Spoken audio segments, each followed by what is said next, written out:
Shalom semuanya. Tahun 2022 adalah tahun paradigma yang baru. Secara umum, arti dari paradigma adalah sebuah cara orang memandang sesuatu.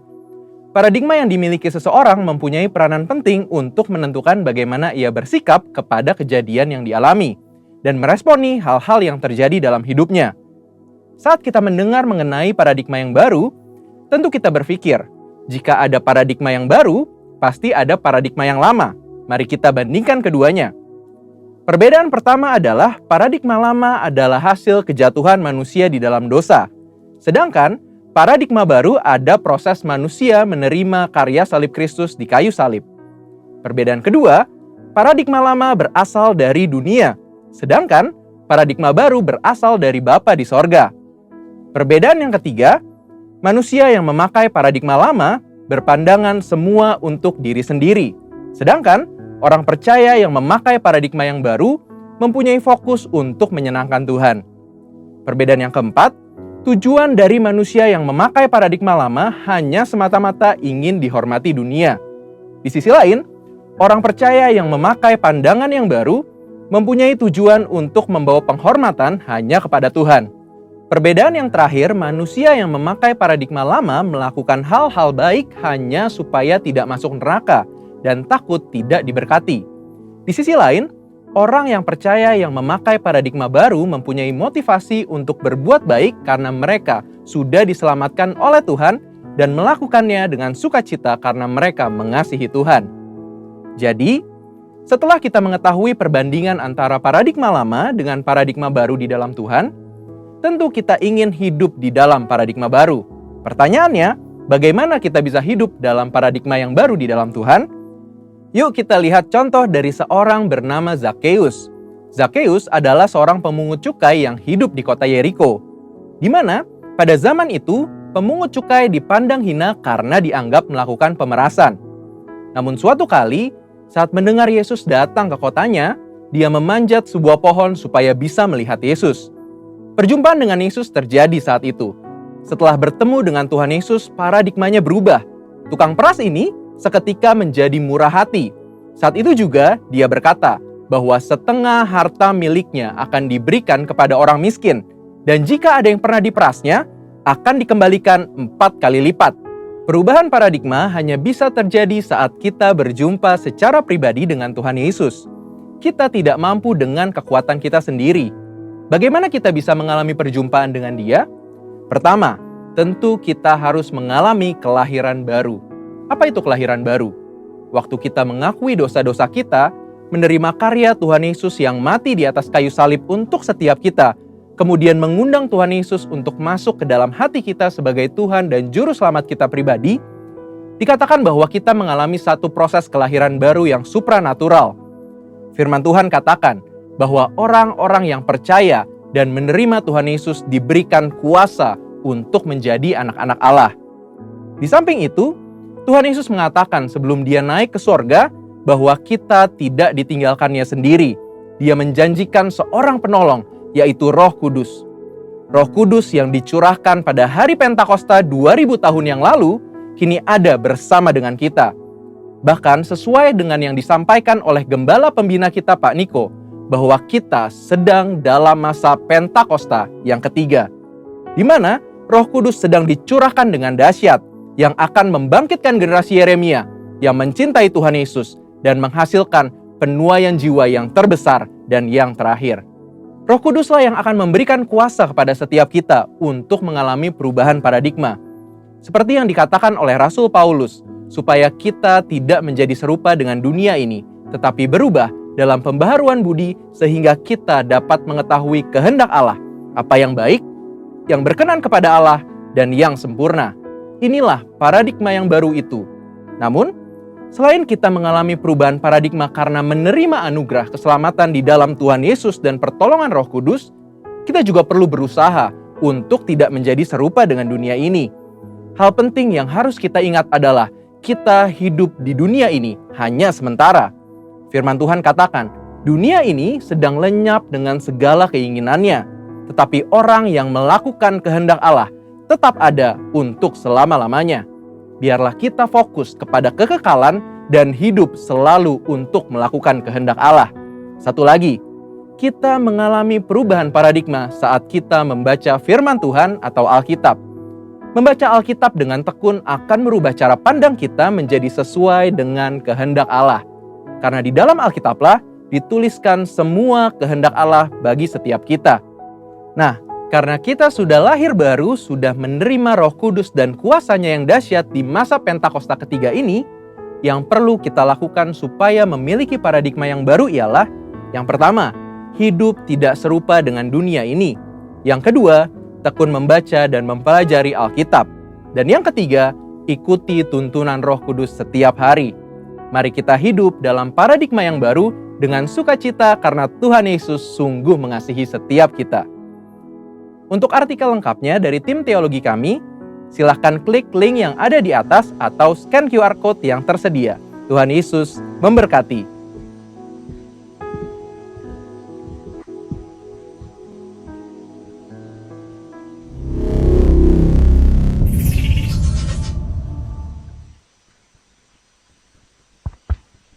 Shalom, saudara yang dikasihi Tuhan.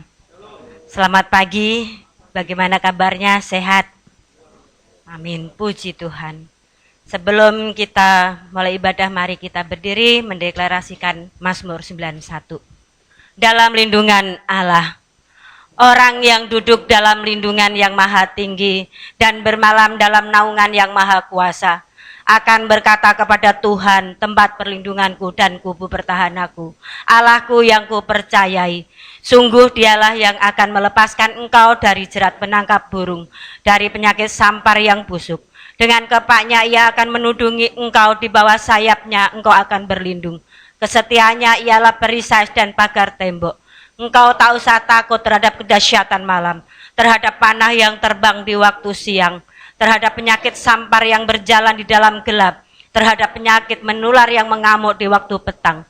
Walau 1000 orang rebah di sisimu dan 10.000 sampingmu, tapi itu tidak akan menimpamu. Engkau hanya menontonnya dengan matamu sendiri dan melihat pembalasan terhadap orang-orang fasik.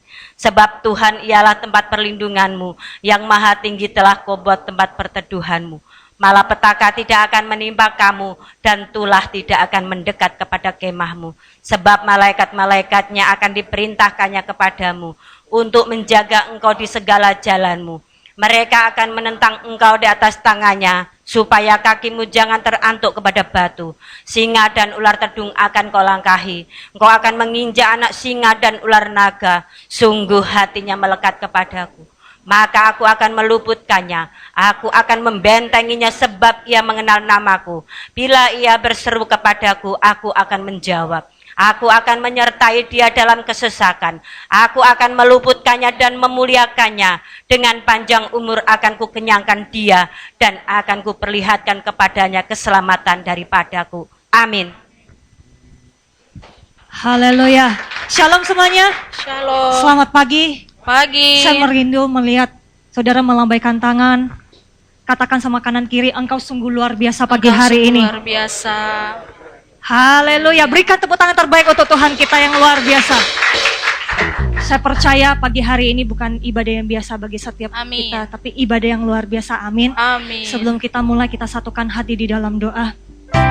Syakala barata kala barata kala bashiki la barata kala barata kala barata kala bashi. Hura barata kala barata kala barata kala bashiki la barata kala barata kala barata kala Hura barata kala la barata kala la barata kala barata kala barata kala bashi. Mari kita sama-sama sembah Tuhan. Haleluya. Haleluya. Engkau yang layak kami puji, Engkau yang layak kami sembah. Haleluya. Terima kasih Tuhan, terima kasih Yesus, terima kasih ya Roh Kudus. Haleluya. Terima kasih ya Bapa. Kami bersyukur Tuhan Engkau memberikan kekuatan kesehatan bagi kami Tuhan. Kami bersyukur Tuhan, kami bisa kembali ke rumah Tuhan untuk memuji dan menyembah Tuhan. Ini semua karena kebaikan Tuhan. Ini semua karena anugerah yang Tuhan berikan bagi setiap kami ya Bapa. Bila waktu yang Tuhan berikan bagi setiap kami mau pergunakan Tuhan sebaik mungkin ya Bapa. Ajari kami Tuhan untuk buka hati kami Tuhan untuk menyembah Engkau. Ajari kami Tuhan untuk berkata-kata Tuhan dengan Engkau Tuhan dengan bahasa-bahasa yang baru ya Bapa. Urapi Tuhan setiap kami ya Bapa. Dan kami percaya dalam hadirat-Mu Tuhan ada kesembuhan yang akan terjadi, pemulihan yang akan terjadi, kemenangan yang Tuhan berikan bagi setiap kami di dalam nama Tuhan Yesus Kristus. Bahkan bagi teman-teman kami Tuhan mengalami kesakitan Tuhan pada saat ini Tuhan, kami perkatakan Engkau akan disembuhkan. Engkau akan disembuhkan di dalam nama Tuhan Yesus Kristus. Dan kami percaya Tuhan selalu berserta dengan kami. Dan kami bersyukur kami punya Allah Bapa yang begitu luar biasa seperti Engkau ya Bapa. Berkarya Tuhan di tengah-tengah kami Tuhan. Kami percaya Tuhan ibadah Tuhan pada pagi hari ini Tuhan adalah ibadah Tuhan yang berkenan Tuhan di hadapan-Mu ya Bapa. Beracara Tuhan di tengah-tengah kami. Di dalam nama Tuhan Yesus Kristus kami mengucap syukur dan berdoa. Kita sama-sama katakan amin. Berikan tepuk tangan terbaik untuk Tuhan kita yang luar biasa. Haleluya. Siap melompat untuk Tuhan? Amin. Amin.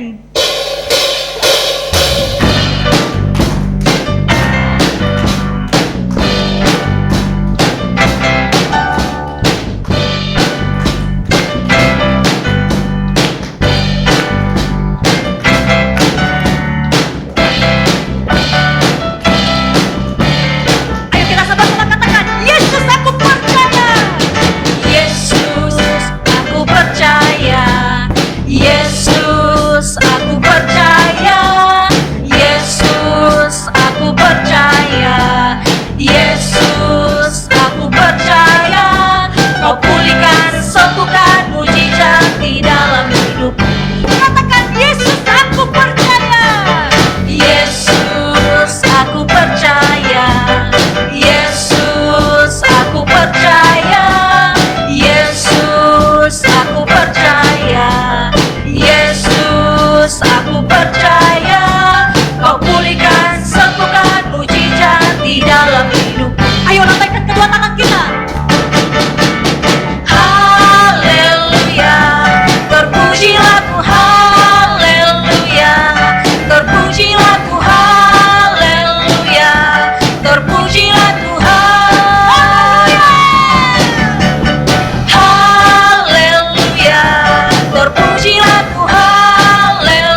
Kita akan sama-sama mendeklarasikan apa yang dimaksud dengan Pentakosta ketiga. 1. Pentakosta ketiga adalah pencurahan Roh Kudus yang dahsyat di Jambihi yang terjadi di Azusa Street. 2. Pentakosta ketiga akan mengakibatkan penuaian jiwa yang terbesar dan terakhir sebelum Tuhan Yesus datang kembali.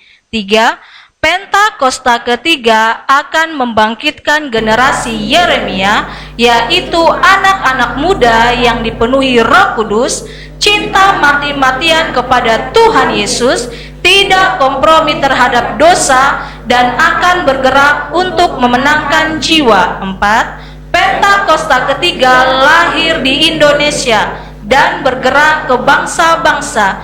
Gerakan ini dari timur ke barat dan akan kembali ke Yerusalem. 5. Pentakosta ketiga akan memberikan kuasa untuk menyelesaikan amanat agung, dan setelah itu Tuhan Yesus datang kembali. Amin. Haleluya.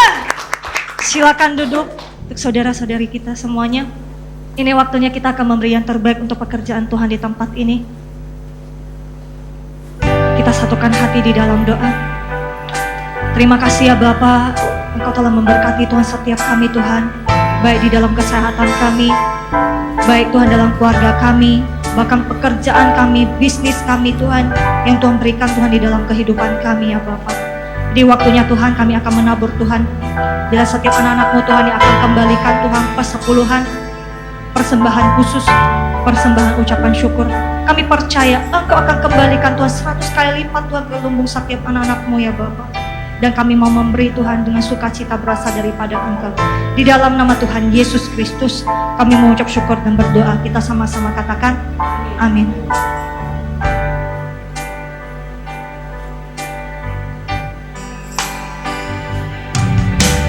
Yesus, aku cinta kepadamu.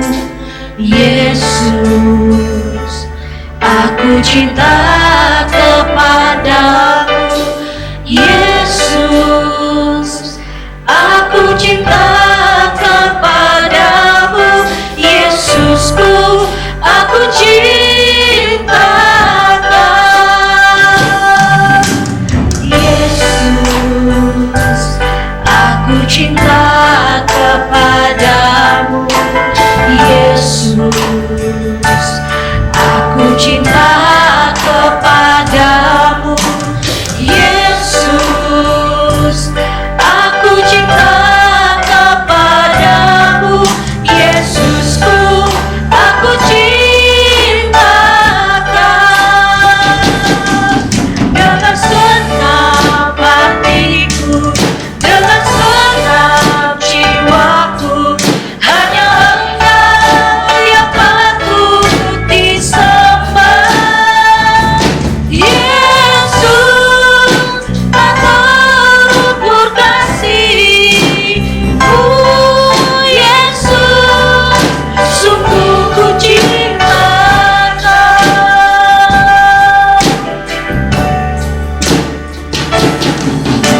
Yesus, aku cinta kepadamu. Yesus, aku cinta kepadamu.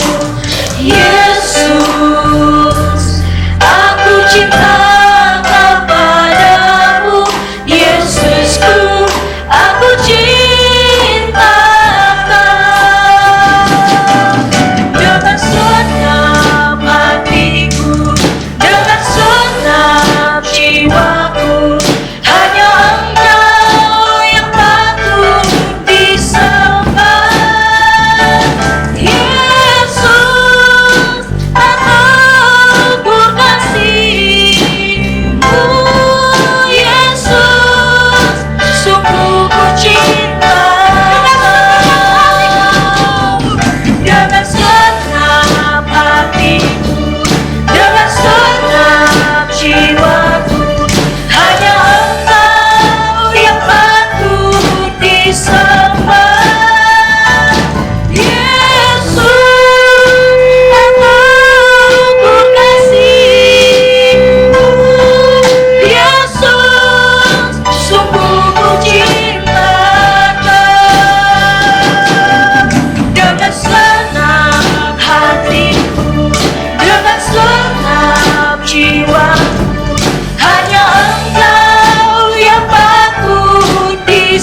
Shikila barata kala barata kala barata kala. Shikila barata kala barata kala barata kala barata kala la barata kala barata kala bashe. Bila oleh segenap jiwa kami Tuhan, kami menyembah Engkau ya Tuhan Yesus, karena Kau layak Tuhan.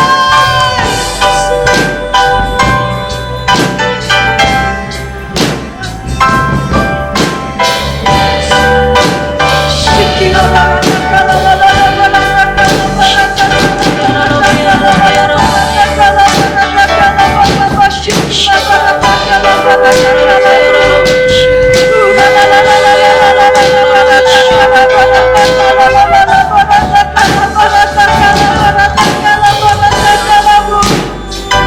curahkan belas kasihan-Mu Tuhan bagi kami Tuhan. Kasih-Mu Tuhan yang bulan-bulan Tuhan, bagikan Tuhan bagi kami ya Tuhan Yesus. Ya Tuhan.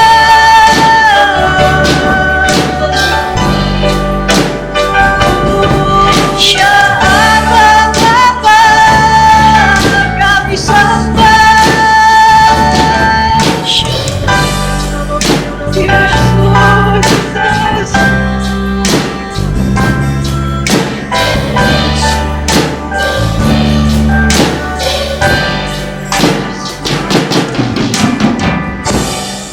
Shikila barata kala barata kala barata kala barata kala barata kala bashikila barata kala barata kala barata kala barata kala barata kala bashikila bu ura barata kala la barata kala barata kala barata kala bashikila barata kala bashakala barata kala bashe ura kala barata bashikila barata kala basyakala barata kala bu shikila barata kala di dalam hadirat Tuhan.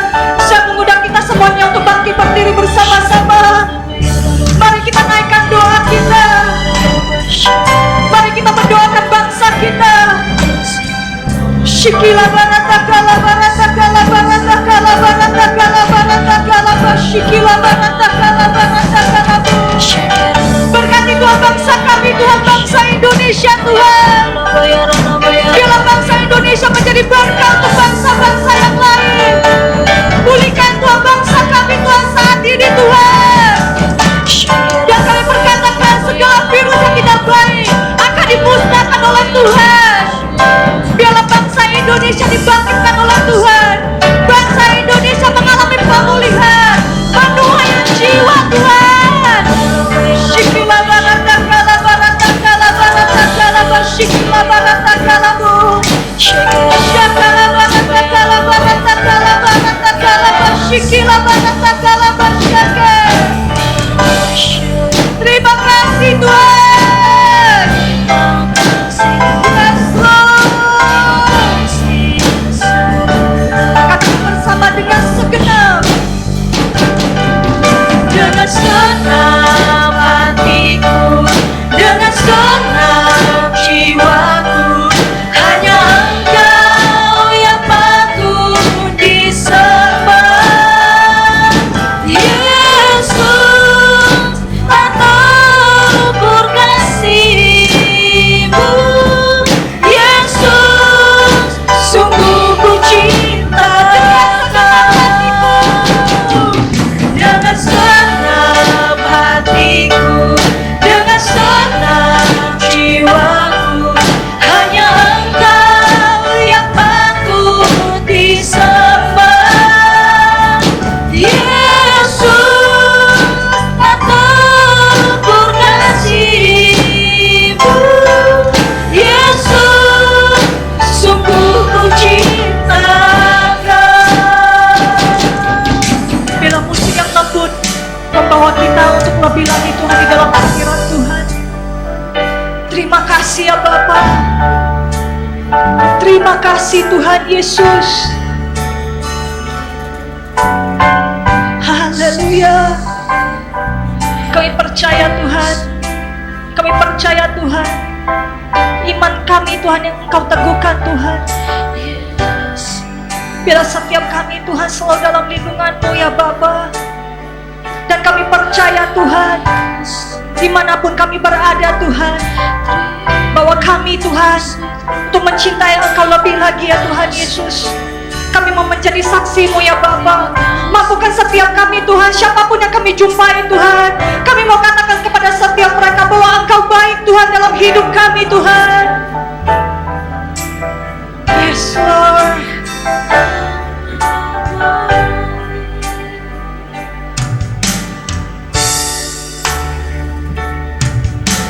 Yesus, Kau sungguh baik. Yesus, nama-Mu indah. Yesus, ku cinta Kau selalu. Ku tinggikan, ku agungkan selamanya. Yesus, Kau sungguh baik. Yesus, nama-Mu indah. Yesus, ku cinta Kau selalu. Ku tinggikan, ku agungkan selamanya. Ku mau memuji-Mu, ku selalu puji-Mu. Ku mau menyembah-Mu, ku selalu sembah-Mu.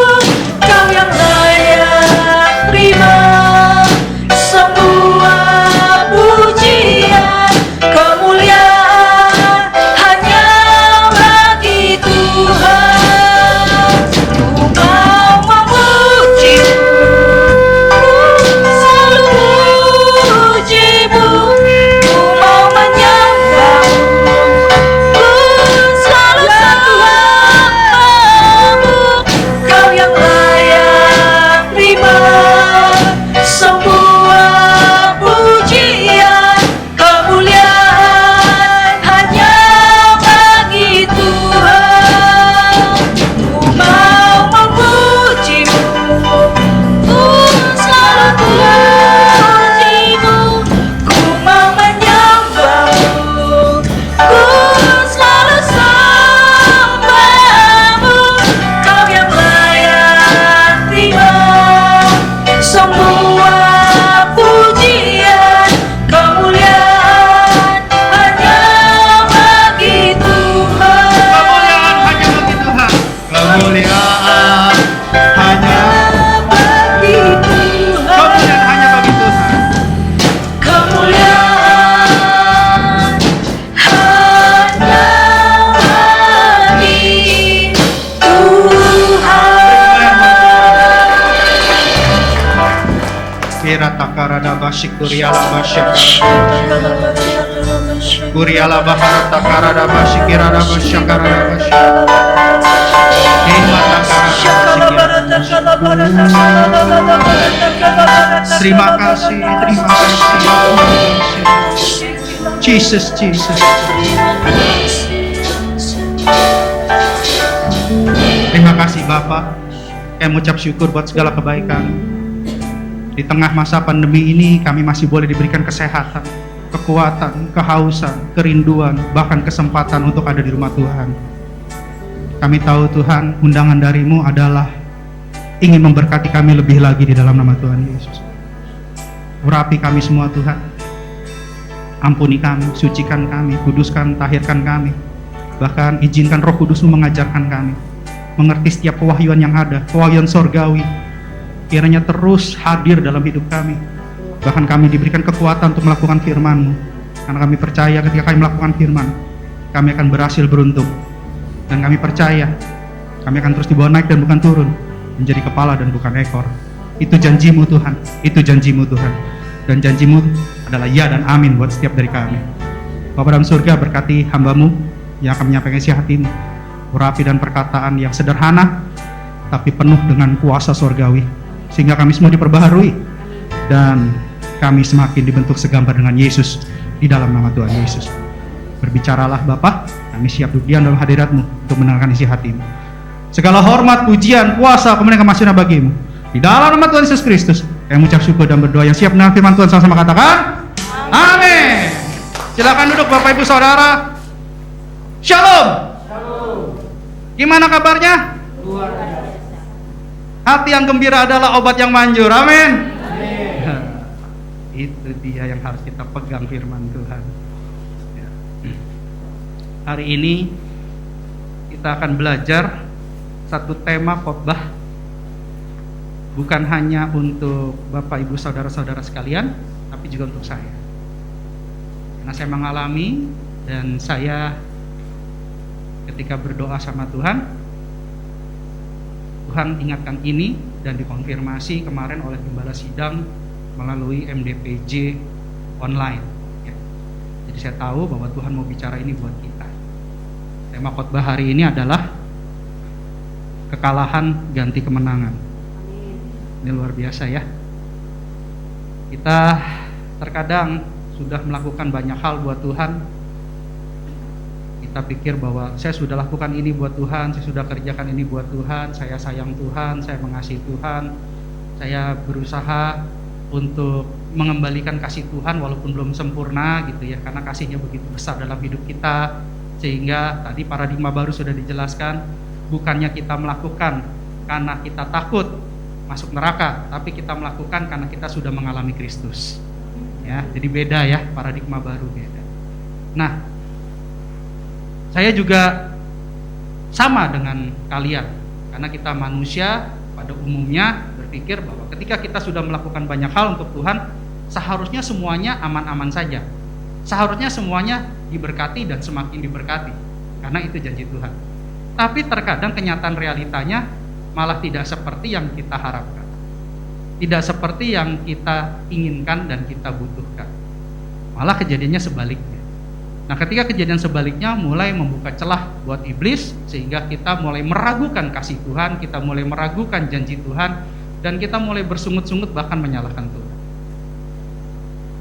Tapi kita hari ini akan belajar dari satu tokoh Alkitab, apa yang dia lakukan sehingga dia berkenan di hadapan Tuhan.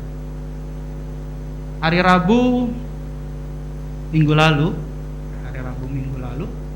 2 minggu yang lalu, hari Rabu 2 minggu yang lalu, saya ngelihat anak-anak full saya pada sakit.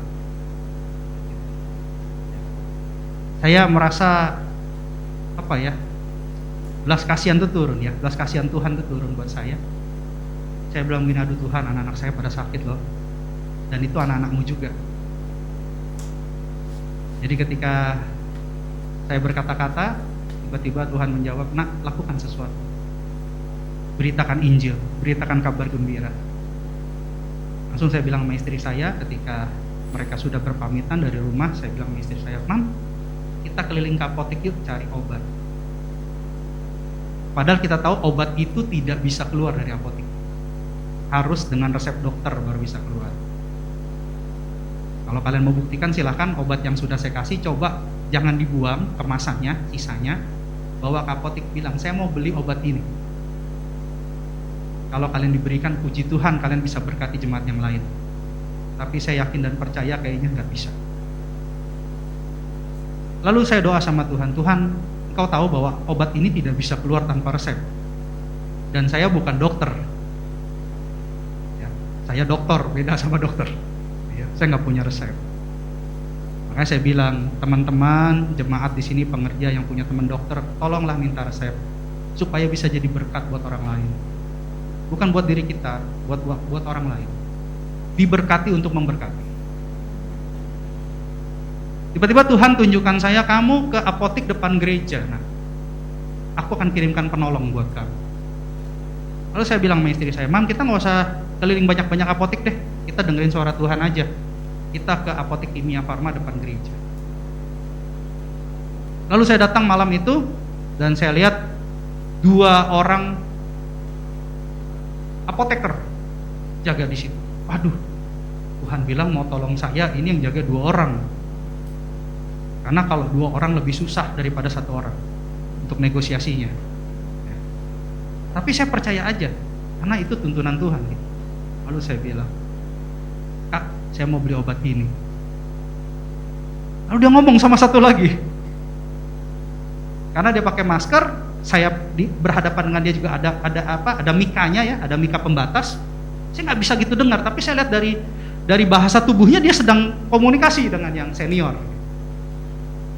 Lalu yang senior bilang ke belakang gitu, dia ngarahkan ke belakang. Dia ke belakang, dia ambil obatnya, dia keluarkan satu strip obat yang saya mau. Saya bilang langsung, boleh nggak saya ambil 3 strip? Karena saya hitung kalau 3 strip 30 itu bisa buat 6 orang. Satu orang itu sebenarnya buat 3 hari, tapi saya kasih nilai lebih 5 hari. 1 hari sekali obat itu. Bisa kita bagi-bagi untuk 6 orang. Puji Tuhan dikasih.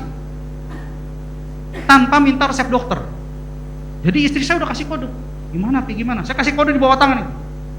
Banyak doa aja, maksudnya udah diam aja, banyak doa aja gitu.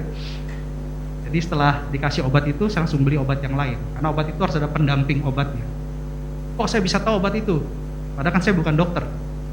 Karena saya sudah pernah jadi pasien COVID. Ya, penderita COVID di bulan Desember. Jadi sedikit banyak saya tahu obat-obatnya apa. Saya rekam. Dan itu jadi gaya hidup. Saya tahu, oh kalau sakit ini pasti ini, sakit ini pasti ini. Jadi saya beli pasangannya semua. Setelah dapat, saya berterima kasih sama Tuhan. Biasa kan kalau orang udah dapat begitu langsung lupa ya, saking gembiranya. Saya masih terima kasih sama Tuhan. Tuhan terima kasih. Kami keluar dari Kimia Farma, kami berdua bilang, Bapa di surga, kami mengucap syukur dan terima kasih dalam nama Tuhan Yesus. Karena kami bisa memberkati anak kami. Langsung saya keliling. Saya keliling dari rumah ke rumah, anak-anak domba saya, ya, yang hadir pada saat itu, yang saya lihat kondisinya dengan mata kepala sendiri bahwa mereka sakit, saya bagikan obat. Setelah itu saya pulang, saya tidur, malamnya saya demam. Saya yang kena serangan. Padahal secara logika, saya baru berbuat kebaikan dalam kebenaran sesuai dengan instruksinya Tuhan. Tapi kok malah saya kena sakit ya? Pada saat itu bisa-bisa saja saya menyalahkan Tuhan. Tuhan, saya kok memberkati orang sakit, malah saya sakit. Nggak ada tuh dalam agendanya Tuhan kasih sakit penyakit. Yang kasih sakit penyakit, yang kasih malapetaka, yang kasih bencana itu dari si jahat, bukan dari Tuhan. Tuhan selalu kasih berkat dan kesembuhan. Ya, saya nggak percaya tuh Tuhan kasih sakit penyakit. Nah, tapi terus saya berpikir bahwa Tuhan Yesus itu baik. Saya kenal pribadi Tuhan Yesus dan saya nggak pernah salah paham dengan Tuhan Yesus. Karena saya tahu apapun yang diizinkan pasti baik. Kalaupun ada kegagalan, biasanya saya menyalahkan diri saya dibandingkan menyalahkan Tuhan Yesus. Atau menyalahkan kondisi sekitar. Jadi kalau saya berkeluh kesah, bukan bersungut-sungut ya, mungkin menggerutu bahasanya ya. Kalau berkeluh kesah atau bersungut-sungut kan beda dengan menggerutu. Kalau berkeluh kesah, bersungut-sungut itu kan negatif. Kalau menggerutu tuh kadang-kadang cuma, aduh gimana sih ini? Cuma begitu doang, tapi nggak ngutuk-ngutuk, nggak menyalahkan Tuhan gitu ya. Bedanya di situ.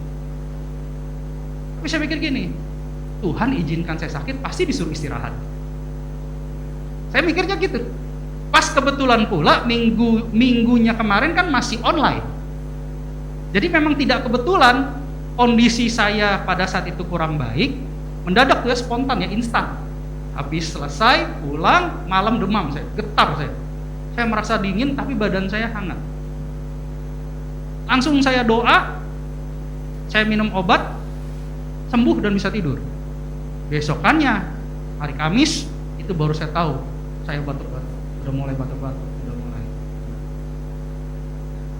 Tapi puji Tuhan, karena kebaikan Tuhan, saya bilang begini sama Tuhan, Tuhan, hari Minggu atas kehendak-Mu, atas kebaikan-Mu, saya sembuh. Saya minta sama Tuhan, karena saya tahu saya punya kuasa dan otoritas. Kalau kita dalam peperangan, jangan kita perkatakan yang negatif, tapi kita perkatakan yang positif, kita lawan peperangan itu. Karena zaman-zaman sekarang ini, di bab terakhir sebelum Tuhan Yesus datang, akan banyak peperangan rohani. Kita sudah ngalamin, kita semua secara tidak sadar sudah ngalamin gitu. Dan kemarin dikonfirmasi sama gembala sidang kita. Jadi saya perkatakan, Tuhan, saya percaya oleh bilu-bilu Yesus, oleh bilu-bilu Yesus, oleh bilu-bilu Yesus, saya sembuh. Segala virus, bakteri, saya cabut dari tubuh saya campakkan ke jurang paling dalam nama Tuhan Yesus. Itu ada di Alkitab. Iman sebesar biji sesawi bisa memindahkan gunung. Saya perkatakan itu dengan iman. Hari Minggu dengan cara yang ajaib saya sembuh. Saya juga bingung. Dan waktu saya sembuh, saya merasakan tubuh saya seperti tubuh yang baru. Saya nggak ngerti itu apa. Tapi ada satu stamina baru yang saya punya, yang sebelum sakit saya tidak miliki itu. Hari Minggu saya sembuh. Kenapa? Karena hari Selasa saya ada meeting dengan BPD. Jadi saya bilang sama Tuhan, saya ada meeting dengan BPD. Kan gak lucu saya di dalam BPD kata kan gak lucu. Semua orang pasti matanya tertuju kepada saya, bukan hanya mata Yesus yang tertuju kepada saya. Semua di ruangan itu pasti tertuju sama saya. Jadi saya doa sama Tuhan, Tuhan tidak permalukan hambanya. Saya sembuh total, saya bisa ikut meeting BPD. Malah saya lihat ada beberapa hamba Tuhan yang gitu. Jadi hal-hal seperti ini mungkin saja terjadi dalam hidup kita. Makanya kita akan belajar dari tokoh yang berkenan di hadapan Tuhan hari ini, supaya kita mengerti apa yang Tuhan mau dan bagaimana kita mengubah kekalahan jadi kemenangan. Yang mau katakan amin? Coba buka KPR 13 ayat 22. KPR 13 ayat 22 dulu. Kisah Para Rasul 13 ayat 22. Kita kasih ayat satu pembuka, kasih satu ayat pembuka. Kisah Para Rasul 13 ayat 22, satu ayat aja. Demikianlah firman Tuhan. Setelah Saul disingkirkan, Allah mengangkat Daud menjadi raja mereka. Tentang Daud, Allah telah menyatakan, aku telah mendapat Daud bin Isai, seorang yang berkenan di hatiku dan yang melakukan segala kehendakku. Demikianlah firman Tuhan.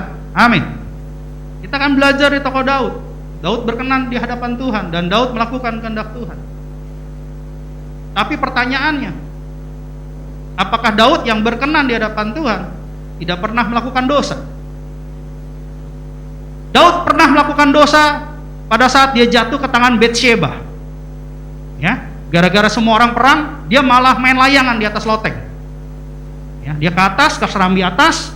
Ya, zaman dulu nggak ada layangan, tapi saya katakan ya kayak main layangan lah. Mungkin dia mau lihat layangan putus atau gimana, dia naik ke loteng atas. Apa yang terjadi? Dia lihat Batsheba mandi tapi nggak ada cover. Sehingga akhirnya terjatuhlah dia dalam dosa. Tapi ketika Nathan diutus Tuhan, Nabi Nathan, bukan Nathanael teman kita ya, anak Jisi, tapi Nabi Nathan diutus Tuhan untuk memperingatkan Daud. Daud segera bertobat. Jadi Daud ketika mendengar kesalahannya, dia langsung koreksi diri dan dia bertobat. Makanya Daud berkenan di hadapan Tuhan. Banyak dari kita yang ketika kita tahu kesalahan kita, dikoreksi, kita nggak bertobat, malah mengulangi kesalahan yang sama. Padahal kalau kita sudah dalam kebenaran, kita sudah tahu kasih Kristus, kita sudah mengalami kasih Kristus, kita akan lebih menghargai kasih karunia itu. Kita tidak akan sembarangan menggunakan kasih karunia itu. Karena kita tahu di dalam kasih karunia itu semuanya adalah perkenanan Tuhan. Tidak semua orang dapat itu. Tidak semua orang terpilih, karena banyak yang terpanggil, sedikit yang terpilih. Kita adalah yang sedikit dan terpilih. Katakan amin. Jadi kita harus menghargai kebaikan Tuhan dalam hidup kita. Kalau mau kita berkenan di hadapan Tuhan seperti Daud. Mungkin kita semua pernah melakukan kesalahan, tapi yang terpenting adalah pertobatan.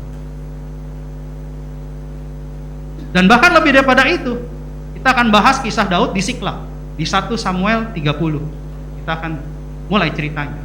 Saya akan ceritakan bagaimana kisah Daud. Daud pada saat itu dikejar-kejar Saul untuk dibunuh. Karena Saul merasa Daud ini saingan dia. Ya. Saul pada saat itu adalah raja pertama bangsa Israel. Setelah hakim-hakim yaitu Samuel. Samuel adalah hakim terakhir. Dan setelah itu bangsa Israel minta raja. Akhirnya dipilihlah Raja Saul. Tapi Saul tidak melakukan kehendak Tuhan, sehingga akhirnya Samuel diutus oleh Allah untuk mengurapi Daud menjadi Raja Israel. Dari situlah Saul merasa tersaingi. Dia ingin membunuh Daud.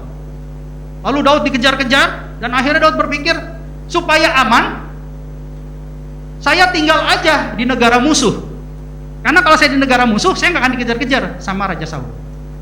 Jadi dia pilih, ya udah, saya ke Raja Akis. Saya minta tolong Raja Akis untuk memberikan tempat. Raja Akis adalah salah satu raja di bangsa Filistin. Lalu Raja Akis memberikan tempat yang namanya Ziklag. Daud bersama 600 pasukannya tinggal di negara musuh yang namanya Ziklag.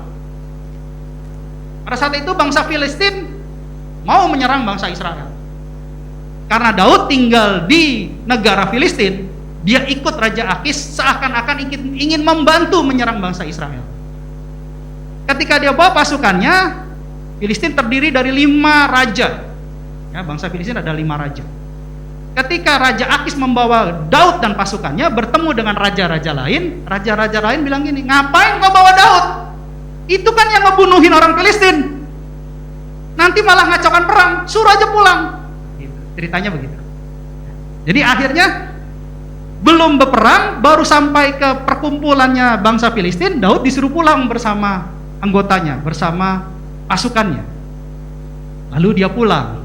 Jadi Daud akhirnya pulang, nggak jadi berperang, dia pulang ke negara Filistin, ke Siklag bersama 600 pasukannya. Ceritanya gitu. Nah, setelah 3 hari perjalanan pulang sampai di Siklag, ini yang terjadi. Kita baca 1 Samuel 30 ayat 1 sampai 4 bergantian. Saya ayat ganjil, Bapak Ibu ayat genap. Kita baca dari 1 sampai 4. Demikianlah firman Tuhan, 1 Samuel 30 ayat 1. Ketika Daud serta orang-orangnya sampai ke Siklag, pada hari yang ketiga, orang Amalek telah menyerbu tanah Negeb dan Ziklag. Ziklag telah dikalahkan oleh mereka dan dibakar habis. Ayat kedua.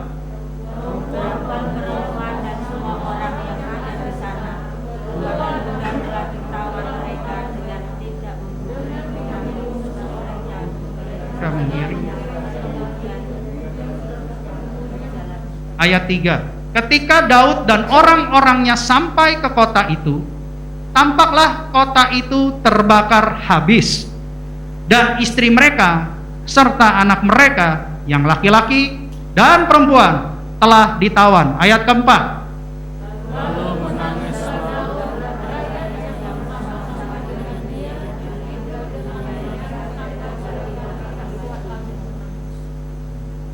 Amin.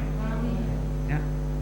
Pernah ngelihat orang menangis sampai tidak kuat lagi menangis? Air matanya udah habis tuh. Ya, kasihan ya, orang mau nangis tapi air mata udah gak keluar lagi. Ini dikatakan, ini yang nangis rame-rame, bukan satu orang. Jadi saya rasa tuh kalau pemakaman itu kalah sama yang ini. 600 orang, pahlawan-pahlawan gagah perkasa, menangis sampai nggak kuat lagi menangis. Bayangin tuh preman-preman yang tatoan di leher, pakai anting, sini tato, nangis sampai nggak kuat lagi menangis. 600 orang. Bisa kebayang nggak? Dia gertak orang aja, hei, sini. Kalau preman kan gertak gitu, hei, sini. Ya. Kalau preman gertak gitu ya. Itu sampai nangis. Saya pernah tuh ikut ibadahnya di lapas, melayani di lapas waktu itu, dapat kesempatan dari Tuhan. Itu kalau mereka bilang haleluya, haleluya, itu getar itu tahanan. Kalau di sini haleluya, suaranya kecil. Kalau di tahanan, coba nanti layani tahanan kalau Tuhan beri kesempatan. Itu waktu dia tepuk tangan, waktu dia teriak haleluya, itu ruangan tuh getar itu berasa seperti pasukan tentara yang haleluya. Ini bayangkan, Daud dan pasukannya menangis sampai tidak lagi kuat menangis. Padahal kalau dilihat Daud taat sama Tuhan nggak? Daud sayang Tuhan nggak? Daud sering bermazmur nggak buat Tuhan? Wow. Bahkan dia dikenal dengan kecapinya sama serulingnya. Bukan serulingnya, kecapinya untuk apa? Memuji menyembah. Gitu ya. Makanya lambangnya kecapi, seruling lagi saya mikir. Ya, kecapi. Jadi Daud itu kuat dengan memuji menyembah. Daud itu kuat dengan bermazmur. Tapi ketika dia balik ke rumah, yang tadinya dia pikir, wow, saya dekat sama Tuhan, saya sayang Tuhan, saya bermazmur buat Tuhan, saya muji nyembah Tuhan, keluarga saya harusnya dijaga Tuhan. Benar ya? Benar atau benar? Itu pikiran manusia seperti itu pada umumnya. Seharusnya tidak akan terjadi suatu apapun buat keluarga saya, karena Tuhan yang menjaga. Saya percaya sepenuhnya kepada Tuhan bahwa penjagaan Tuhan, penjagaan Tuhan sempurna. Tapi apa yang terjadi? Ketika dia balik, kalau Kalau kita lihat di ayat 1, coba lihat ayat 1, 30 ayat 1. Tanah Negeb dan Siklak dikalahkan dan dibakar. Kok apa yang saya harapkan, apa yang saya pikirkan, apa yang saya imani, kok berbeda ya? Iya. Terkadang kita melihat secara global gitu ya. Wah, kok penyertaan Tuhan kayak gini nih. Percuma saya jadi Kristen. Percuma saya ikut Tuhan. Bahkan dikatakan di ayat 5 begini. Katakan di ayat 5, 1 Samuel 30 ayat 5. Juga kedua istri Daud ditawan, yakni Ahinoam perempuan Yisrael dan Abigail bekas istri Nabal orang Karmel. Jadi saat itu Daud punya istri berapa? 2. Namanya siapa? Ahinoam sama Abigail. Kemungkinan besar nih, bisa jadi istrinya Daud orang Cina. Ahinoam, Abigail, Ahun, Alun, Aling, Ame. Karena pakai A. Biar gak gitu stres. Jadi sampai istrinya 2 juga ditawan. Ya.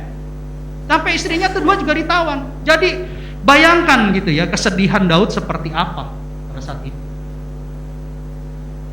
Dan bahkan lebih lagi di ayat 6 dikatakan begini. Di ayat 6. Dan Daud sangat terjepit karena rakyat mengatakan hendak melempari dia dengan batu.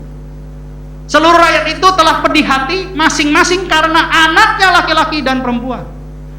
Tetapi Daud menguatkan kepercayaannya kepada Tuhan Allahnya. Sudah jatuh ketimpa tangga pula. Orang pada nyalain dia, ini gara-gara kamu nih mau ikut perang. Lihat nih, keluarga kita semua dihajar. Semua keluarga kita diambil, ditawan. Padahal Daud sendiri keluarganya juga ditawan. Tapi semua orang pasti menyalahkan pemimpinnya. Sedangkan Daud sendiri mengalami kesedihan yang sama.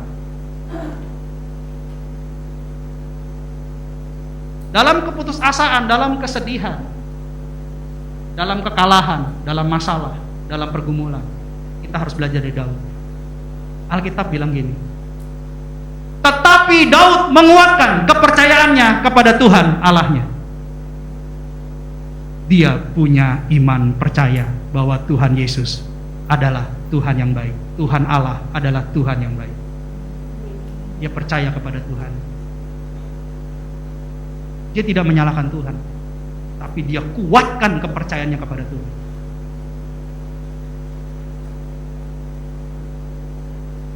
Dan setelah itu dia bukan hanya beriman, tapi dia bertindak. Apa yang dia lakukan? Lihat di ayat 7 dan 8. Lalu Daud memberi perintah kepada Imam Abiatar bin Ahimelek, bawalah efod itu kepadaku. Maka Abiatar membawa efod itu kepada Daud. Lanjut ayat berikutnya. Kemudian bertanyalah Daud kepada Tuhan, katanya, haruskah aku mengejar gerombolan itu? Akan dapatkah mereka kususul? Dan ia berfirman kepadanya, kejarlah, sebab sesungguhnya engkau akan dapat menyusul mereka dan melepaskan para tawanan. Daud berkenan di hadapan Tuhan karena imannya kepada Tuhan. Daud berkenan kepada Tuhan karena setiap langkah yang dia mau lakukan, dia tanya Tuhan. Ketika kita dalam kepanikan, ketika kita dalam pergumulan, ketika kita dalam masalah, biasanya kita lupa tanya Tuhan. Udah deh, lakuin ini dulu. Mana ada gitu ya, ketika ada kegemparan, ada bahaya, sebentar kita doa dulu. Ya, lebih banyak paniknya daripada tanya Tuhan. Tapi pada saat kondisi Daud tidak lagi kuat untuk menangis sekalipun hatinya pedih, air matanya sudah habis, bahkan dia mau dilempari batu. Wow, kalau kita posisi dia ngeri-ngeri sedap itu. Dia masih percaya sama Tuhan bahwa Tuhan pasti bela dia. Bahkan dia bilang, kasih saya baju efod, baju imam, kain putih lenan halus melambangkan kehambaan. Dia pakai, lalu dia tanya kepada Tuhan, Pak, emang Daud bisa dengar suara Tuhan? Kok dia bisa tanya sama Tuhan? Langsung dijawab lagi. Saya tanya sama Tuhan sudah 2 tahun 3 tahun belum dijawab tuh. Berarti besok-besok saya pinjam deh jasnya Bapak, baju imam. Saya tanya sama Tuhan, siapa tuh bisa dengar suaranya. Bukan begitu. Coba kita buka bagaimana caranya Daud berkomunikasi dengan Tuhan di Bilangan 27 ayat 21. Ia harus berdiri di depan Imam Eliezer supaya Eliezer menanyakan keputusan Urim bagi dia di hadapan Tuhan. Atas titahnya mereka akan keluar dan atas titahnya mereka akan masuk. Ia beserta semua orang Israel segenap umat itu. Pada saat itu umat Israel untuk melakukan segala pergerakan, mereka berjalan atau berkemah, mereka harus tanya imamnya. Umat yang baik, mereka mendengarkan suara imamnya. Imam yang akan bertanya kepada Allah Israel melalui Urim dan Tumim. Apa itu Urim dan Tumim? Urim dan Tumim adalah batu yang mempunyai 2 warna. Ya. 2 buah batu punya 2 warna. Warnanya sebagian putih, sebagian hitam. Jadi mereka berdoa, lalu mereka membuang undi dengan Urim dan Tumim. Kalau hasilnya jatuhnya batunya dua-duanya putih menghadap ke atas, itu berarti jawabannya ya dari Tuhan. Tapi kalau dua-duanya batunya hitam, terbalik hitamnya ke atas, jawabannya tidak. Pak, gimana kalau hitam putih? Berarti Allah tidak menjawab. Tapi pulang dari sini tolong jangan cari batu terus kita cat putih sama hitam, jangan ya. Itu zaman dulu ya.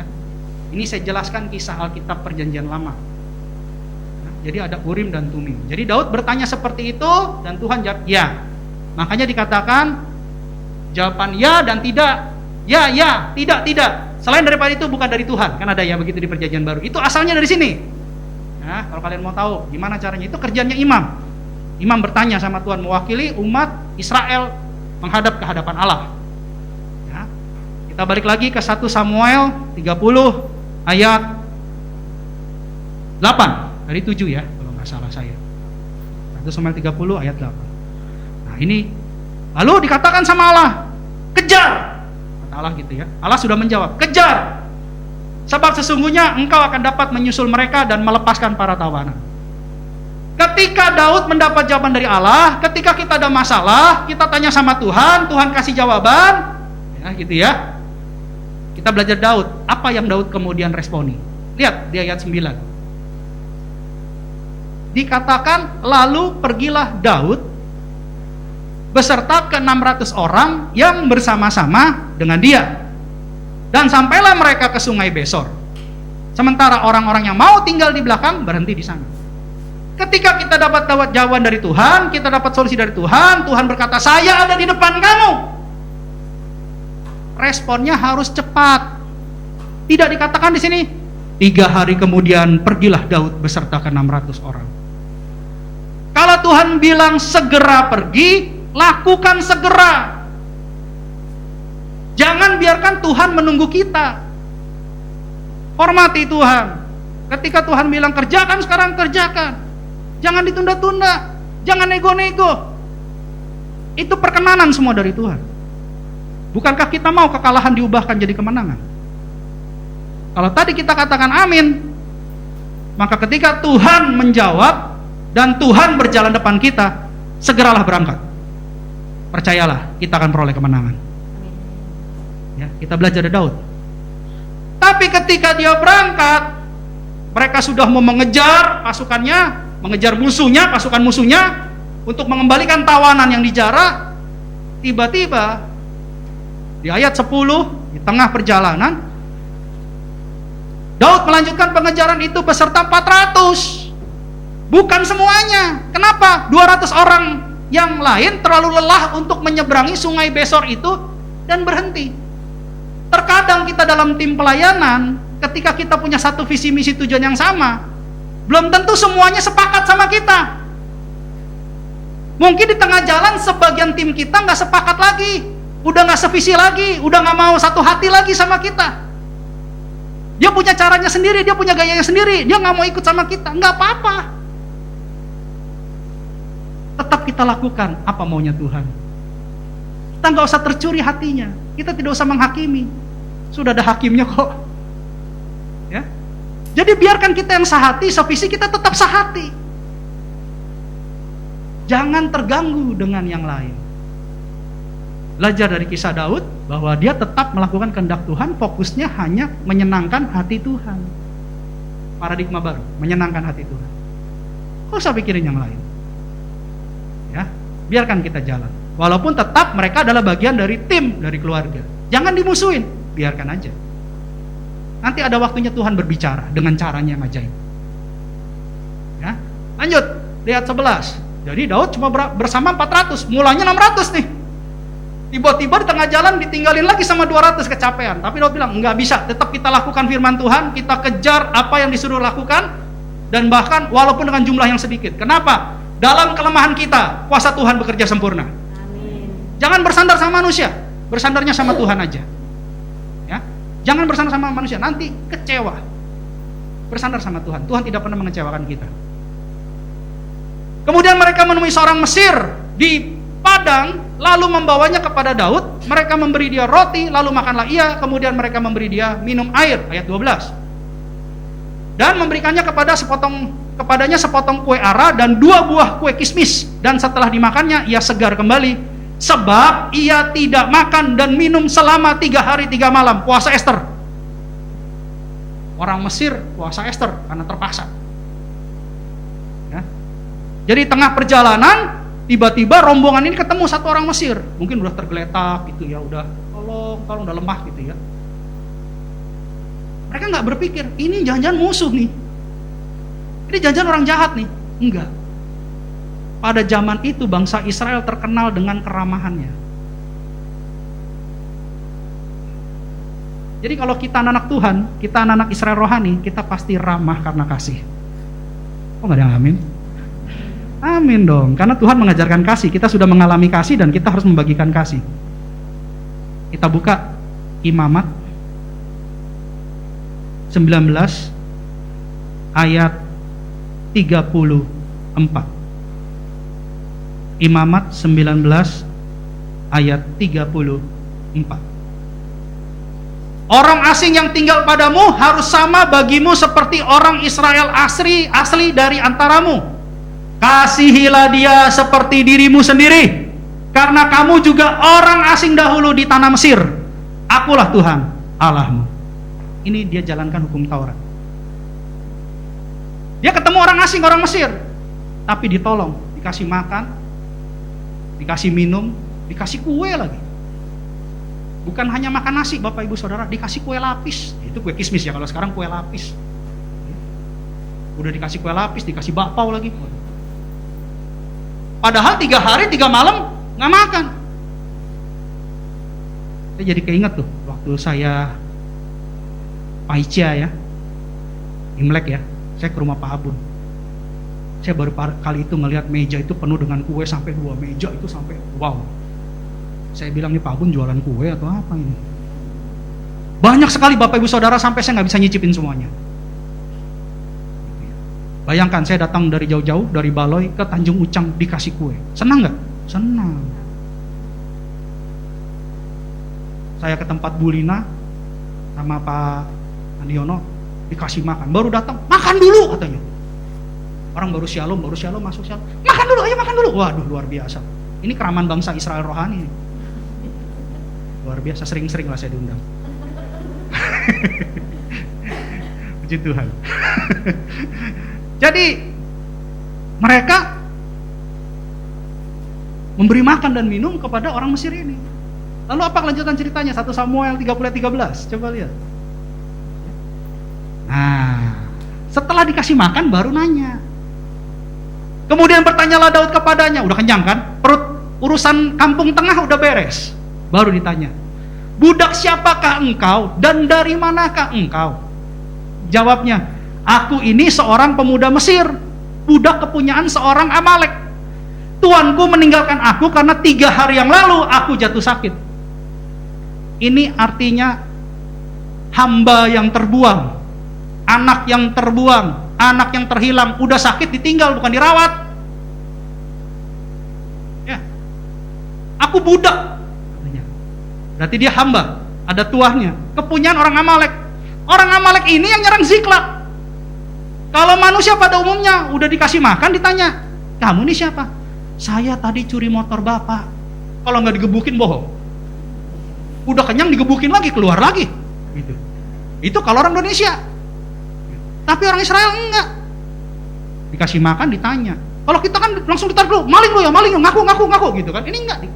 Ditanya dulu, dikasih makan dulu, udah kenyang baru ditanya. Bisa-bisa saja pada saat itu 400 orang yang masih sakit hati, yang masih marah, yang masih mau nangis gak bisa nangis, ketemu, nah ini dia nih salah satu orangnya nih, kan bisa digebukin itu. Tapi enggak. Setelah dapat jawabannya, di ayat 14 dibilang begini.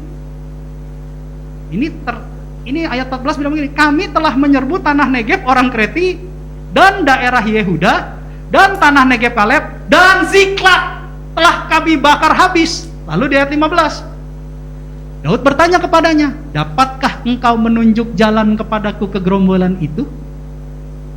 Dia nggak marah, nggak dipukulin, nggak diinterogasi, tapi ditanya baik-baik. Ada hubungan yang baik. Dari orang yang melawan, dari musuh itu jadi teman. Karena apa? Karena kasih. Karena kasih yang nyata. Dia sakit, ditinggalin tuannya, tapi dia dikasih makan, dia dirawat, dan bahkan dia gak dimarahin. Dia tanya, dapatkah engkau menunjukkan jalan kepadaku ke gerombolan itu? Diajakin jadi partner. Lucu ya, musuh dijadikan partner ya. Tapi dengan kasih. Apa yang terjadi? Katanya, bersumpahlah kepadaku demi Allah bahwa aku tidak akan membunuh, bahwa engkau tidak akan membunuh aku dan tidak akan menyerahkan aku ke dalam tangan tuanku itu, maka aku akan menunjuk jalan kepadamu ke gerombolan itu. Karena kasih, musuh mendengarkan suara Raja Daud. Karena kasih, orang-orang yang mungkin memberontak, orang-orang yang melawan, musuh-musuh kita, dia akan menjadi rekan kita. Karena kasih, kita orang-orang yang terbuang. Sama seperti hamba orang Mesir ini, kita terbuang. Kita ditinggal mungkin orang tua kita ditinggal keluarga kita tidak diperhatikan sama orang tua kita. Tapi karena kasih Kristus Yesus, kita ikut Yesus, kita dengarkan suara Yesus. Ini konsep yang luar biasa dari kasih, daripada Daud. Kenapa Daud begitu berkenan di hadapan Allah? Karena kasihnya nyata. Lalu akhirnya di ayat 16 dikatakan begini, ia menunjukkan jalan kepada Daud ke sana, dan tampaklah orang-orang itu berpencar-pencar di atas seluruh daerah itu sambil makan, minum, dan mengadakan perayaan karena jarahan yang besar yang telah dirampas mereka dari tanah orang Filistin dan dari tanah Yehuda. Kok dikatakan besar? Coba lihat ayat 14. Kembali lagi ke ayat 14. Kami telah menyerbu, 1, tanah Negeb orang Kreti, 2, daerah Yehuda, 3, tanah Negeb Kaleb, 4, baru Ziklag. Daud mengejar karena Ziklag dibakar, itu tempat dia. Tapi mereka sudah menjarah 4 tempat, salah satunya Ziklag. Berarti ada kelebihan 3 porsi Bapak Ibu di luar Ziklag. Paham ya? Ada 3 porsi lagi nih. Bukannya double portion, triple portion, ekstra di luar Ziklag. Oke, lanjut ke ayat 17. Dan ketika Daud sudah tahu kekuatan musuh, Daud sudah tahu lokasi musuh, dia diberikan hikmat sama Tuhan untuk mengalahkan musuh. Ketika kita punya pergumulan, ketika kita punya permasalahan, berdoa sama Tuhan, Tuhan kasih jalan keluar. Ketika kita bertindak, kita juga harus minta hikmat dari Tuhan, strategi dari Tuhan, bagaimana cara mengalahkan musuh. Daud lakukan begini.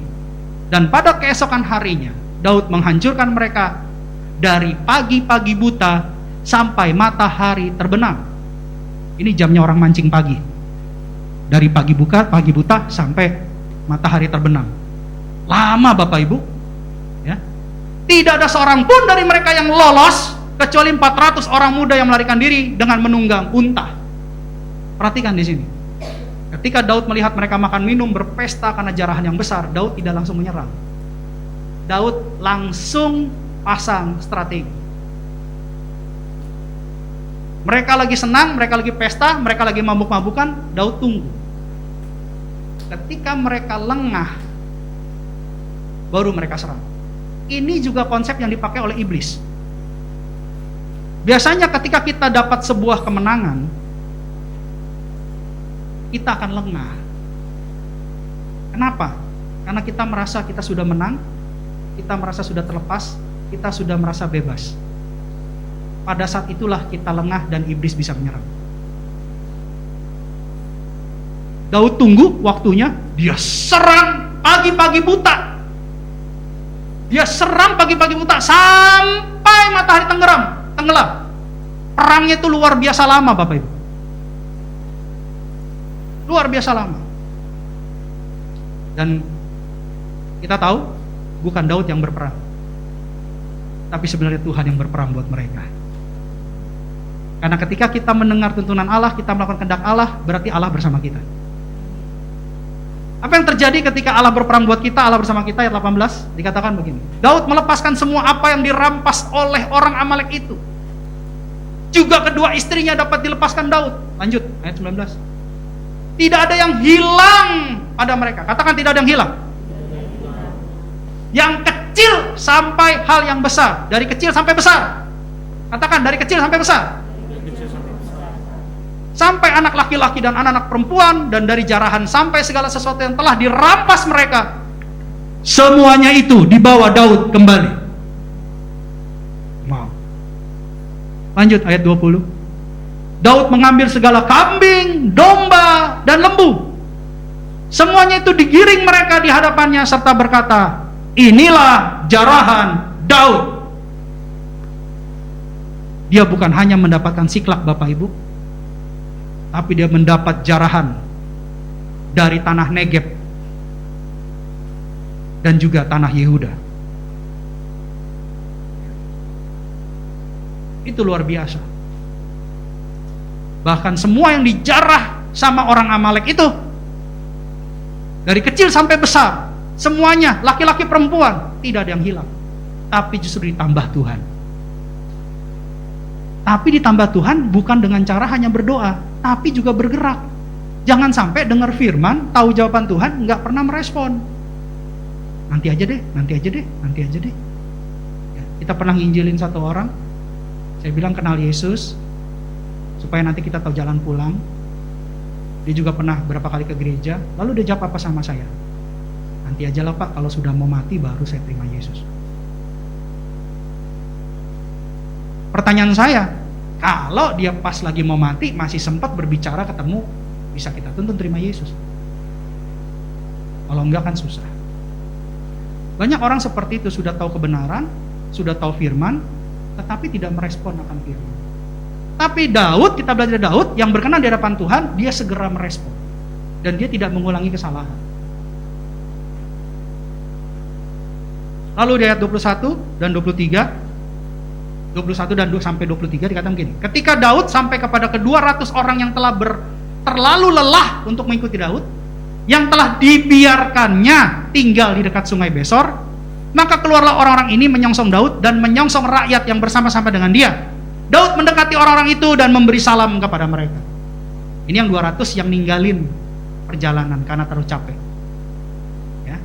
Tapi Daud malah menyongsong mereka. Daud memberi salam. Mereka menyongsong Daud dan Daud memberi salam buat mereka.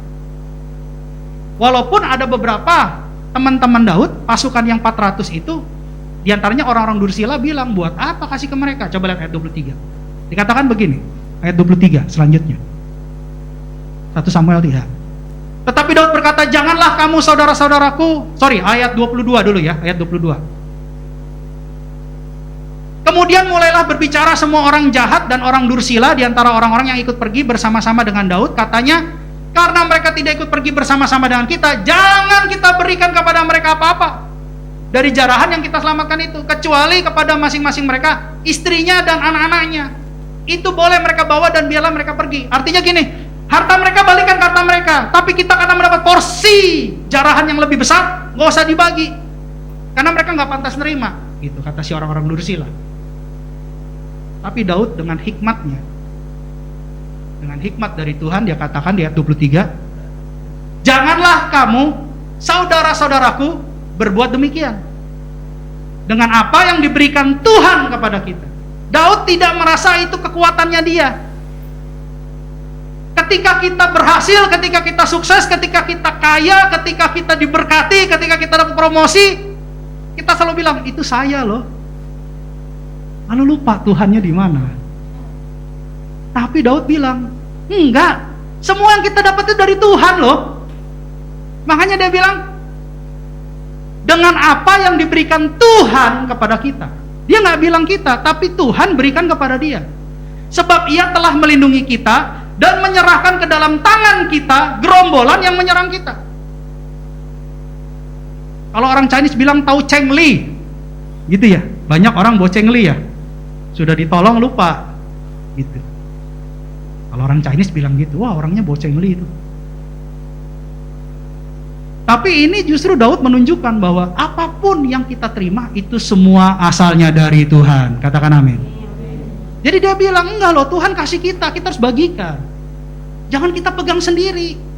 Ini punyanya Tuhan, ini saluran berkatnya Tuhan. Kita kan mau menyenangkan hati Tuhan. Yuk kita bagikan. Karena ketika kita bagikan untuk hormat dan kemuliaan Tuhan, Tuhan gak akan pernah tinggalkan pundi-pundi kita kosong. Karena dia tahu hati kita selalu ingin membagikan kepada yang lain untuk memuliakan namanya. Ketika kita melayani Tuhan, percayalah Tuhan yang melayani kita. Mungkin kita lupa dengan diri kita lupa dengan kesehatan kita lupa dengan kegiatan kita. Tapi karena kita ingat sama dia, saya percaya dia akan lebih ingat lagi sama kita. Ya. Ayat 24 dikatakan begini, siapa yang mau mendengarkan kamu dalam perkara ini? Sebab bagian orang yang tinggal di dekat barang-barang adalah sama seperti bagian orang yang pergi berperang. Itu akan dibagi sama-sama.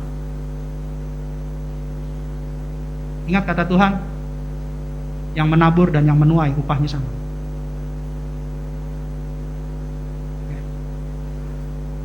Lanjut di ayat 25. Dan demikianlah halnya sejak hari itu dan seterusnya. Hal itu ditentukannya menjadi ketetapan dan peraturan bagi orang Israel sampai sekarang. Katakan sampai sekarang. Berarti kita orang Israel rohani, kita harus berbagi. Ya. Untuk apa? Untuk menyatakan kemuliaan Tuhan. Berbagi waktu, berbagi tempat, berbagi berkat, berbagi doa. Jangan lupa kita saling mendoakan. Jangan lupa kita saling memberkati. Jangan lupa kita saling berbagi waktu. Dan saya bersyukur kalau kita saling berbagi tempat, terutama untuk pekerjaan-pekerjaan Tuhan. Itu luar biasa. Orang-orang yang membuka pintu buat pelayanan-pelayanan cool, itu saya terus terang, wow Tuhan, berkati mereka Tuhan. Mereka berikan tempat mereka untuk pekerjaan-pekerjaan Tuhan, untuk menyatakan kemuliaan Tuhan. Berkati mereka Tuhan. Itu luar biasa. Roma 18 ayat 31 bilang begini. Roma 18 ayat 31. 18.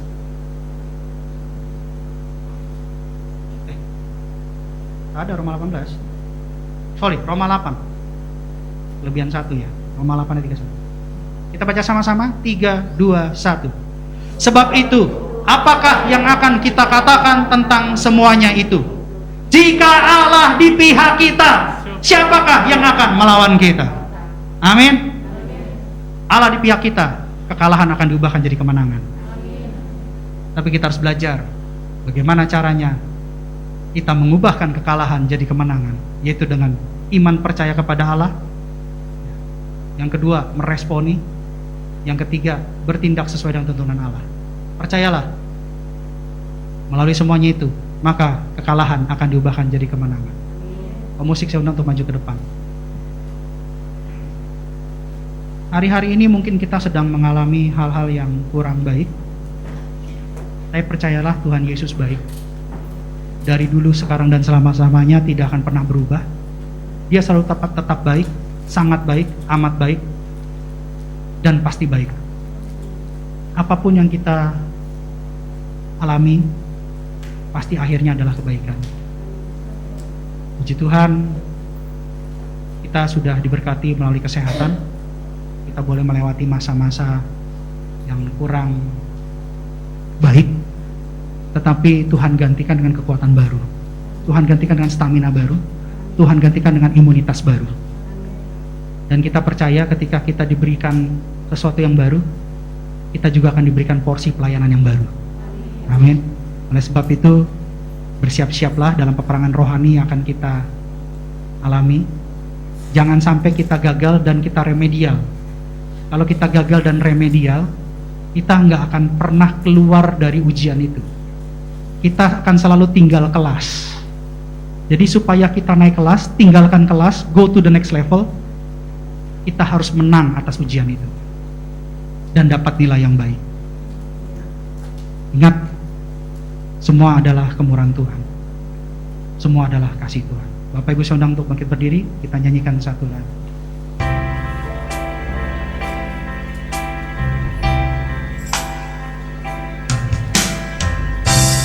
Allah yang bela, siapa lawannya? Lebih dari pemenang dalam segala,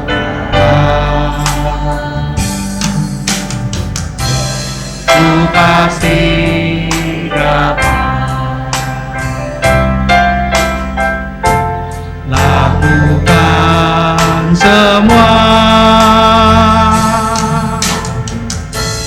Yesus yang beri kekuatan, oh terpujilah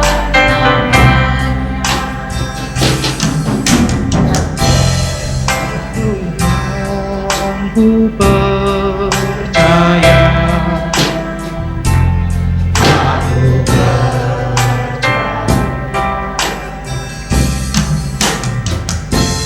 lewati lembah air mata,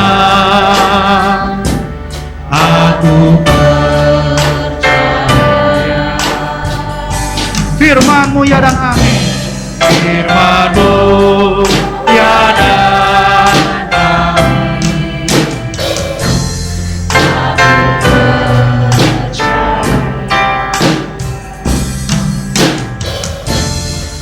Kemenangan sudah Kau janji. Aku percaya. Biarkan musik bermain. Mari kita merenung dari lepas pribadi bahwa selama ini apa yang kita alami, yang kita lihat mungkin tidak sesuai dengan harapan kita, sesuai dengan kerinduan kita, mungkin tidak sesuai dengan kebutuhan kita. Tetapi ketahuilah, apa yang Tuhan izinkan terjadi dalam hidup kita, semuanya pasti baik.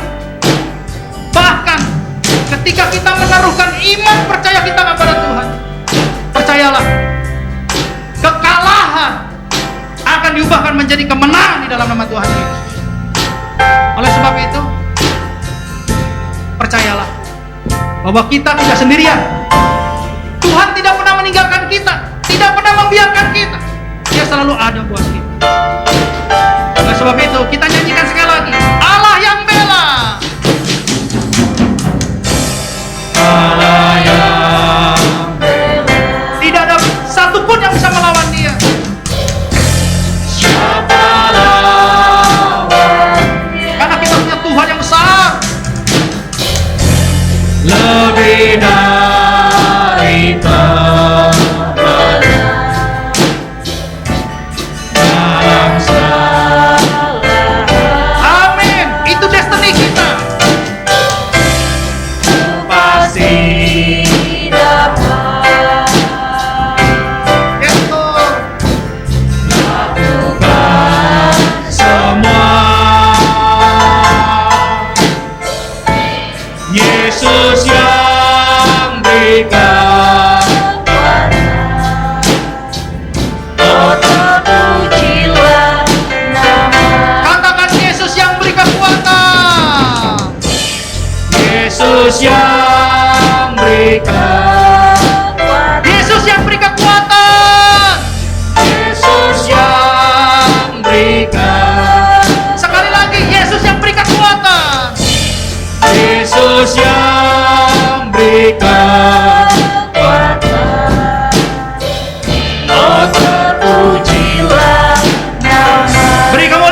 Hiratakararaba sikiradaba syakaradaba hiratakararaba. Jesus, Jesus, Jesus, Jesus. Terima kasih buat firman-Mu Tuhan. Firman-Mu menyegarkan kami.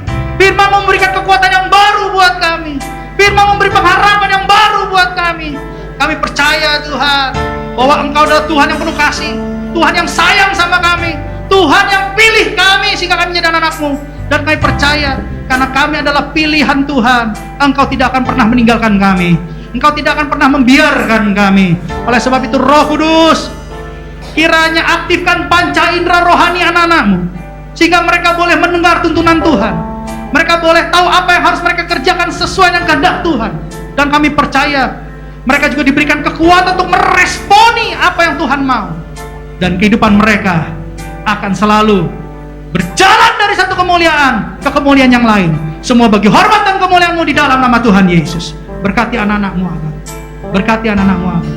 Apapun pergumulan, permasalahan, peperangan yang mereka lakukan, Engkau berikan kemenangan buat mereka. Karena sesuai dengan firman Tuhan hari ini, kekalahan akan diganti dengan kemenangan. Terjadi dalam hidup kami di dalam nama Tuhan Yesus. Terima kasih Bapa, terima kasih Tuhan Yesus, terima kasih Roh Kudus buat firman. Kami mengucap syukur Kau sudah mendengarkan doa-doa kami. Dalam nama Tuhan Yesus Kristus, kami mengucap syukur dan berdoa. Haleluya, amin. Kita lanjutkan dengan perjamuan kudus. Perjamuan kudus diperuntukkan bagi orang percaya dan anak-anak yang sudah berusia 12 tahun. Setiap kali kita masuk dalam perjamuan kudus, kita akan diingatkan oleh ayat ini. Sebab setiap kali kamu makan roti dan minum cawan ini, kamu memberitakan kematian Tuhan sampai Ia datang. Perjamuan kudus adalah perjamuan dari Tuhan Yesus sendiri, supaya kita ingat akan karyanya buat kita, kasihnya buat kita. Dia mati buat kita, Dia tukar nyawanya buat kita. Tuhan ingin memberkati kita melalui perjamuan kudus ini. Oleh sebab itu, sebelum kita masuk dalam perjamuan kudus, kita harus periksa diri kita masing-masing. Karena ada yang tertulis, dikatakan begini, jadi barang siapa dengan cara yang tidak layak makan roti atau minum cawan Tuhan, ia berdosa terhadap tubuh dan darah Tuhan. Karena itu hendaklah tiap-tiap orang menguji dirinya sendiri, dan baru sesudah itu ia makan roti dan minum dari cawan itu. Bapak Ibu saudara-saudari sekalian yang terkasih dalam Kristus, kalau ada yang Tuhan ingatkan dalam hati kita, masih ada yang belum beres di hadapan Tuhan. Mungkin ada kemarahan, ada kebencian, ada dosa yang belum kita minta ampun sama Tuhan. Saat ini juga kita minta ampun sama Tuhan agar kita layak di hadapan Dia. Kita karada bersyukur, ampuni kami Bapa, ampuni kami. Kalau ada dosa dan pelanggaran, tingkah laku, perkataan, perbuatan yang telah kami lakukan dan tidak berkenan di hadapan-Mu, ampuni, ampuni, ampuni, ampuni dosa dan kesalahan kami, ampuni kami. Hirata karada basti kiraha basyukuri hala basyukira basyuk. Hina sekira takarada basyukira basyuk. Jesus, Jesus, Jesus. Terima kasih, terima kasih.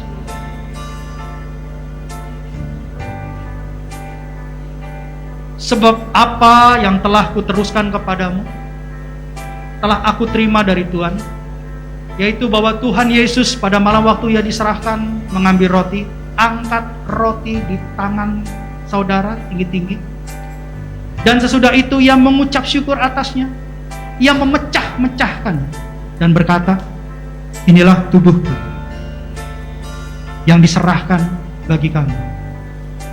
Perbuatlah ini menjadi peringatan akan aku. Saudara-saudari terkasih dalam Kristus Yesus, bukankah roti yang kita pecah-pecahkan adalah persekutuan dengan tubuh Kristus? Makanlah dalam nama Tuhan Yesus.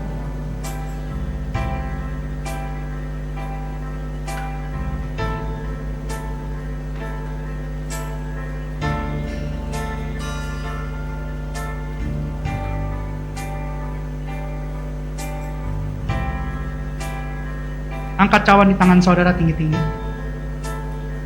Demikian juga ia mengambil cawan sesudah makan lalu berkata, cawan ini adalah perjanjian baru yang dimateraikan oleh darahku. Perbuatlah ini setiap kali kamu meminumnya menjadi peringatan akan aku. Saudara-saudari terkasih dalam Kristus Yesus, bukankah cawan yang kita minum dengan ucapan syukur adalah persekutuan dengan darah Yesus?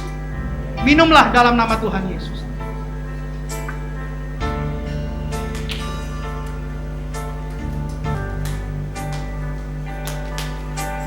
Mari kita mengucap syukur. Jangan ada yang diam. Terima kasih Tuhan, terima kasih. Kami bersyukur kepadamu. Terima kasih Yesus, Engkau baik Yesus. Haleluya.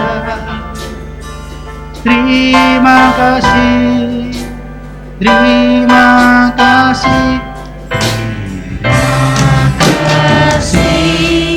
Yesusku, terima kasih Yesusku. Puji syukur hanya bagi Tuhanku.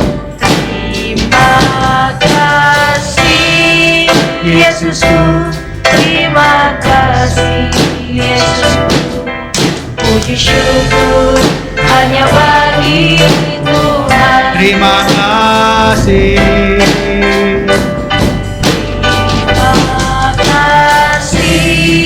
Yesusku, terima kasih Yesusku. Puji syukur hanya bagi Tuhanku. Terima kasih Yesusku, terima kasih Yesusku. Puji syukur hanya bagi Tuhan. Puji syukur. Puji syukur hanya bagi Tuhan. Puji Puji syukur hanya bagi Tuhan. Terima kasih Bapa buat perjamuan kudus yang Kau berikan buat kami untuk memberkati kami. Kami percaya melalui tubuh dan darah Yesus yang telah dipersatukan bagi kami. Kami semua sehat dalam nama Tuhan Yesus. Kami percaya berkat-berkat ilahi termaterai buat kami dalam nama Tuhan Yesus. Terima kasih Bapa yang baik. Terima kasih Tuhan Yesus. Terima kasih Tuhan Yesus. Mari kita buka kedua tangan kita dan pintu hati kita selebar-lebarnya di depan Tuhan untuk menerima berkat yang terbaik dari sorga. Kekasih-kekasih Kristus, sama seperti engkau membuka kedua tanganmu dan pintu hatimu di hadapan Tuhan, pintu surga terbuka di hadapanmu. Pulanglah dan bawalah berkat kesehatan, berkat kemenangan, berkat keberhasilan, berkat keberuntungan, berkat kelepasan, berkat kekuatan yang baru, bahkan berkat Abraham, Ishak dan Yakub, dan shalom dari Allah Bapa kita di surga melalui Tuhan kita Yesus Kristus dan persekutuan yang manis bersama dengan Roh Kudus mulai saat ini sampai Tuhan Yesus menjemput kita di awan-awan yang bermain. Bagi setiap kita orang percaya yang sudah menerima berkat Tuhan, sama-sama